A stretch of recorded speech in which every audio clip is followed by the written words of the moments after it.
We're ready to start our weaving, our monster weaving. We have a loom here and we are going to warp it with a long piece of yarn. So what I want you to do is find the first opening here, lay your yarn near it, take one piece of tape and secure the end of your yarn. Make sure you press hard so it does not move. Now we're going to take and warp this loom. We're going to start with this first opening. You're going to bring the yarn across your loom to the first opening on the other side. Take it around and put it in the second opening. Notice how I'm holding the yarn and pulling it tightly. Not too tight, but you don't want it real loose. We go to the other side. Now we'll wrap around that little notch and bring it across. If you need to change hands, do that. Or you could be working on this vertically like this, whatever is easiest for you. You're just going around each notch, not skipping any, until you get to the end. I don't have any more to go in. I'm going to flip this over and I'm going to secure the end on the same side as the beginning. Pull it tight. Give it a good press. Our loom is now ready for weaving. We have a variety of colors of felt to weave through our loom.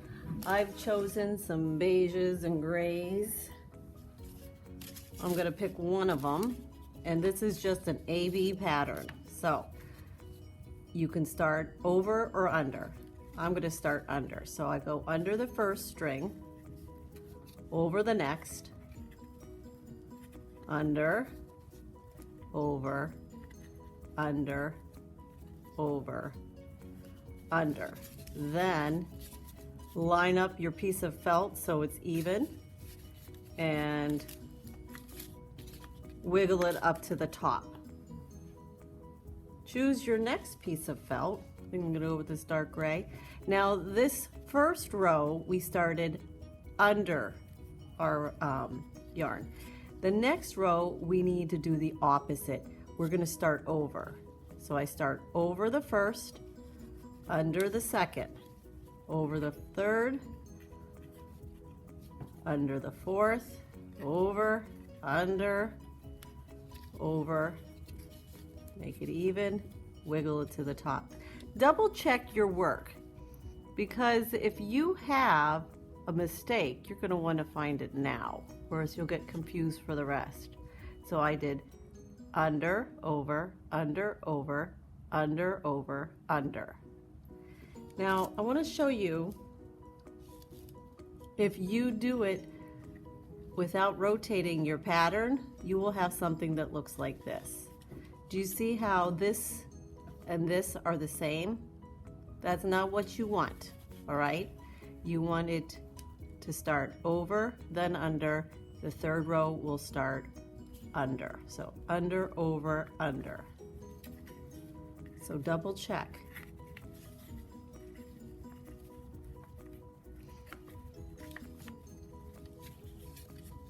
Make sure you wiggle it up so it's lined up. So this one started under, over, under. This one will start over.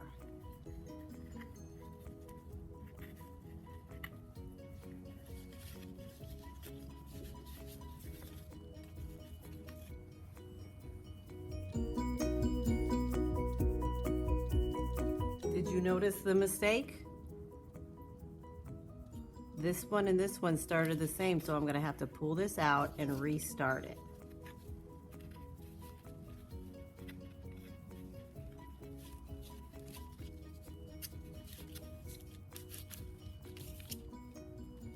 This is probably going to be the last one.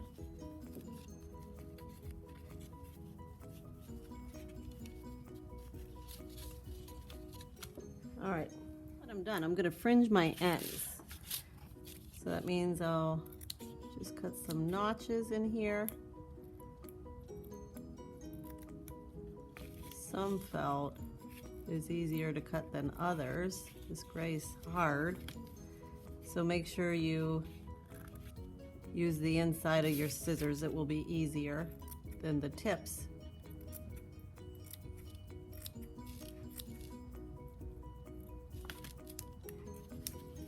I think the thicker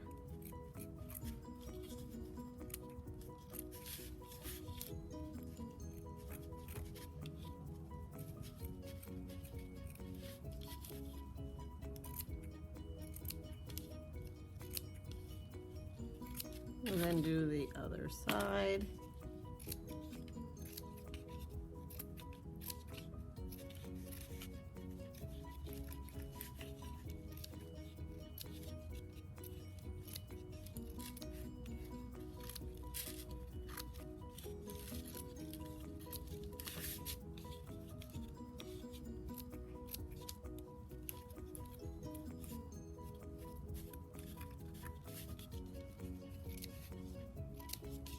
Alright, so now it's fringed.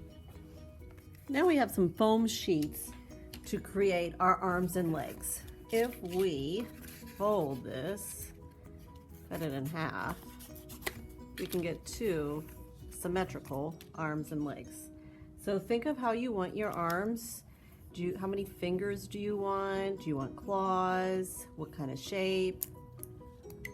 When you're ready, I'm gonna do some claws. If you want to do some scales or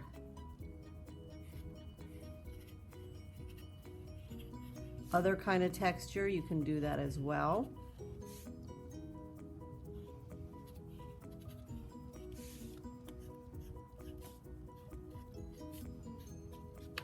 When I cut this out, I can hold this together.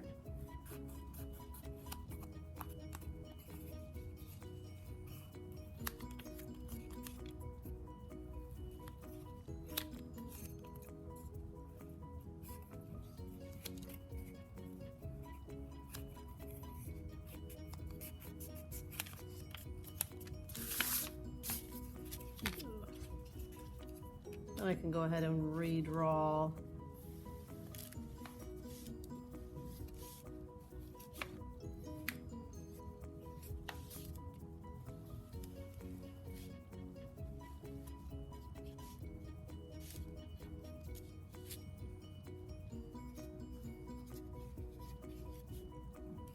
Be careful with your markers. Some of mine has gotten on my hands.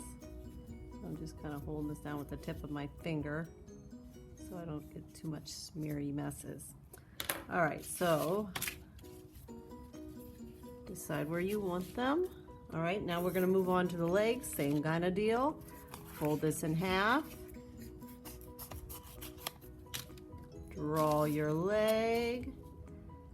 Think about how you want your leg to go. I think I'm going to have it come down to the foot.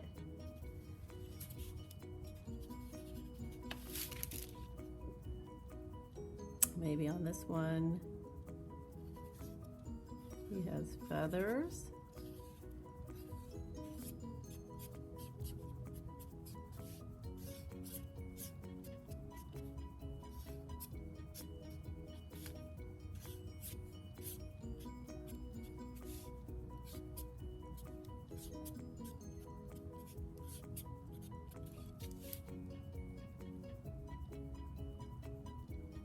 And maybe a big toenail.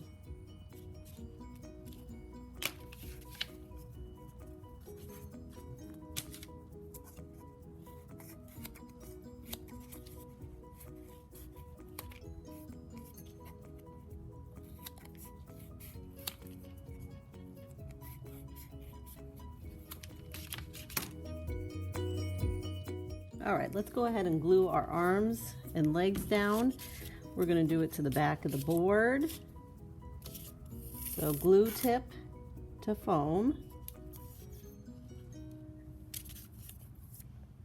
Don't do this. Make sure your glue tip's like drawing your line. So you'll make a mess and it's hard to control. Legs are going to go at the bottom. I'm gonna place him so it looks like he's walking, showing a little bit of movement. I need to hold that for a second. All right, now we can do our face.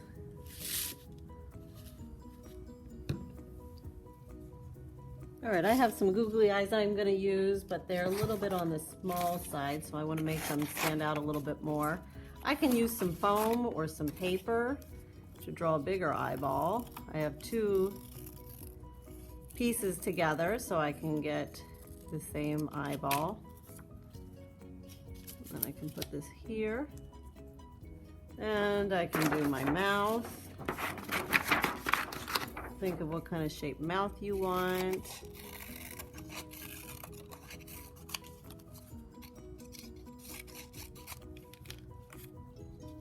I think I like that, but I think I need to put a couple snaggle teeth in there. Maybe just one. And then I have found some fur. I can add that for some hair. And also, we need a nose. Got a big variety of pom-poms to use.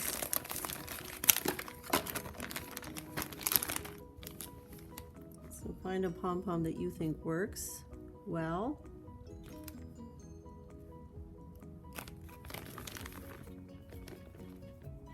I like that one. Then we're just going to go ahead and glue all of this down. For the fur, I'm just going to put a little bit of glue at the top here and lay this in there.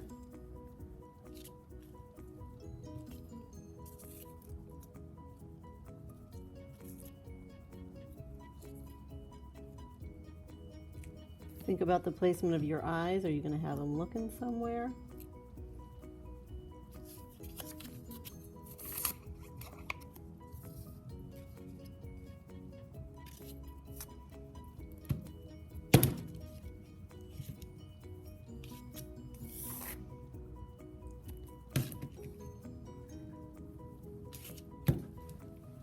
Have our completed monster weaving.